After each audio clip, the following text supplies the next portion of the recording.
Thank you, Mr. Lieutenant Governor. This should not be a day where we're seeking trophies for any particular philosophical desire. I've seen the erosion of this institution over my years of service here. Whether we're denigrating the individual members or the institution itself. There was a representative long before us that said that this government is for, of, and by the people. It's not to the people. We're not supposed to be doing something to the people. We're supposed to be something for them. And the best thing we can do for them is to let them be part of it.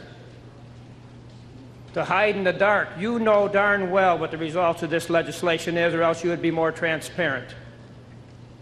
You know, there should be a level of courage to stand up for those that can't speak for themselves. And that doesn't mean shutting people out of this process. Why the haste? Is your haste because of the idea, or is your haste because of an election that happened only a few weeks ago and you've seen the results of that? Don't fool yourself. Don't fool yourself. If you think that Proposal 2 was a benchmark for what people think around this state, you're wrong. There were many people that voted against Proposal 2 because they didn't want to see our Constitution up for sale with any of the 6 proposals that were put before them. Don't fool yourself. Many people are against what you're doing today. This is not only an issue about fairness for the workers, which that's the ultimate goal, but it's also an issue of fairness for the process.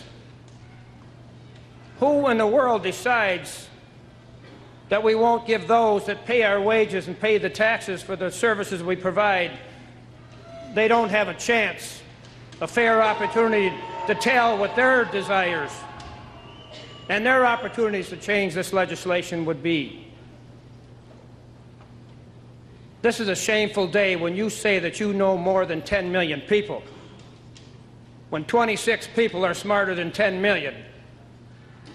None of you have had the array of careers or life opportunities and experiences that 10 million people in this state did. Shame on us for not including their remarks, that we can elevate this institution. What are we afraid of? Are we afraid of going too slow? Are we afraid of hearing a decision or a result or an idea that's different than ours? This is a historic event. We ought to treat history better than this. And to undertake an assault on one particular class or one constituency, this is against everything that democracy has stood for. We've tried leaving people out. We've tried to oppress people in the past in this country and in this state. It didn't work very darn well when we succumbed to the pressures that our brothers and sisters of color should not be part of their government. It did not work well when we said the female should not have the opportunity at the ballot or in the government, or those that are disabled shouldn't have the same access. What is your purpose today? Is your purpose to denigrate, decay, and destroy this institution? We owe those that came before us a better example for those that will come after us, to say that we are going to assault the workers of this state, those that built every single means of society itself, that we're going to demean and denigrate and decay those people. This is a shameful day. Where would you be on the other tough issues when we were isolating and individualizing those that I mentioned previously? Where would you be in that fight? Would you stand on that side of the hall and say, yes, we can continue to have the minorities be succumbed to the authority of their government? That's what this vote is about. And to do this in the stealth